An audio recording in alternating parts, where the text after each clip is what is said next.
As a technical matter, I've got the cycle of personal income and construction back to back here. You can see that the bottom for personal income comes a couple years before the bottom for construction. So if the bottom for personal income was sometime last year, most likely, I mean, the data get revised, so you have to be careful about that. But, you know, so that would say that the bottom would be 2011, 2012, something like that. Finally, you know, we have a really interesting monetary environment as a legacy of what just happened, and you know, huge fiscal issues that I won't get into. There's an appendix if you're interested. Delinquencies right now, Hawaii is rising in the national ranks because we're not cleaning out the foreclosure inventory as fast as other jurisdictions. And I don't know why that is, but you guys probably know more than I do about it. I keep hearing from people that, you know, these foreclosures are just sitting there, right, and the REOs, and we're just not transacting that stuff off of people's balance sheets as fast. Sort of the unifying factor seems to be mainland zip code on the borrower, mainland zip code on the lender, houses on Maui, nobody cares. Okay, and so you're seeing some improvement across the country. Hawaii relatively is getting worse, but Hawaii was low to begin with. It stopped rising. It's just that the rest of the country is actually beginning to improve, and Hawaii's hung up. There you can see the delinquency rates at the bottom. Honolulu's delinquency rate is 3.5%. Okay, it's kind of like, okay, that's not that bad. Maui's more like the mainland, everybody else in between. And then you have, you know, I put in a couple representative. Dade County, Florida, 23%. Oh, snap, that's got to hurt.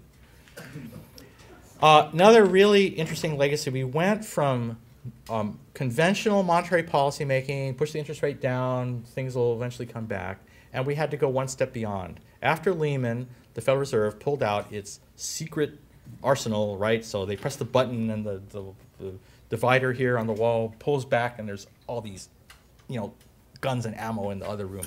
So they hauled out all that stuff, and that's that moment, Lehman, where they exploded the balance sheet in a variety of innovative and, you know, never heard of before ways that they just sort of made up on the spot. Although you can go read Bernanke, you know, in the literature for the last 20 years, and he was writing about how to do this if he ever had to, which we probably never will. And then, ironically, he's the head of the Fed when they have to. So I guess we picked the right guy. And but you can also see how all those interventions have wound down. Right, so all, you know, term assets, backed security, lending facility, the TALF, right, and all, you know, they're the swaps with foreign central banks. Greece brought out some more swaps, right, in March, April, and those have even gone away now.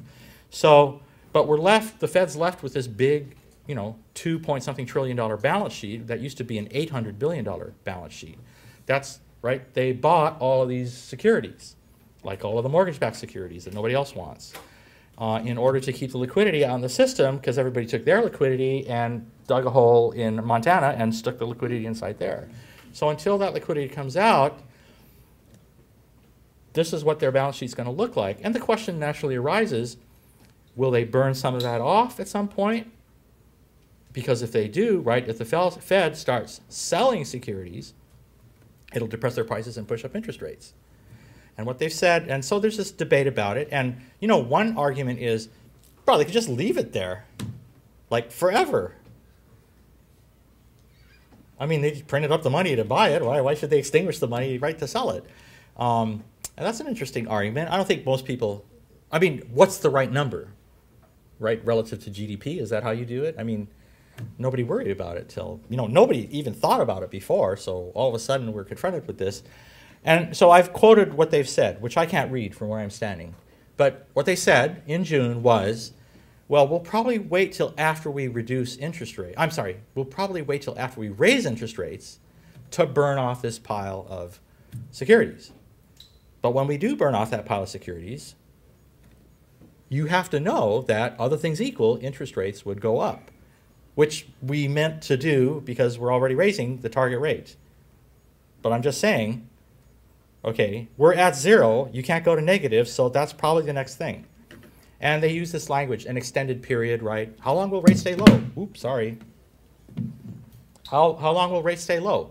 For an extended period. What's extended? Well, you know, stick around, you'll find out.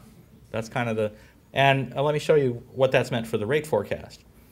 If you look at the early 2000s, so here's the thing about the world we live in. We live in a world where they tell us, you know, it used to be, you guys don't remember this. Some of us, Anders and Tom, some of the other guys were around. Remember when the Fed didn't tell you anything? Bro, they didn't even tell you. They would have a meeting, right? And then you would see the smoke from the Sistine Chapel, right? No, they didn't even do that, right? Even, you know, even the Vatican tells you, oh, the Bagadet, we voted for a new one, right? But the Fed would have these meetings and they would decide what the target is, and then they would say, yeah, we had a meeting, we decided, see ya, you know, and we're not telling you. And that was the 1990s. And then we had then everybody would speculate what it was. And bro, those are good old days, bro. Because, you know, because I was a bank economist, right? Well, what do you think, Brubaker? I don't know. You need to pay me more, and then I'll come up with the answer.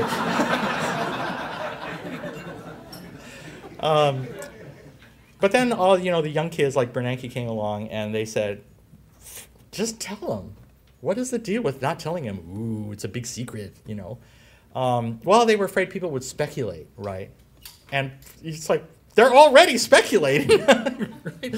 So now they tell you, and then they publish their forecast, and then you read the minutes of the meeting, and then, you know, this guy called that guy an idiot, and the other guy slapped the first guy in the head, and, you know, all like a Korean legislature or something, and the whole thing is out there in the kind.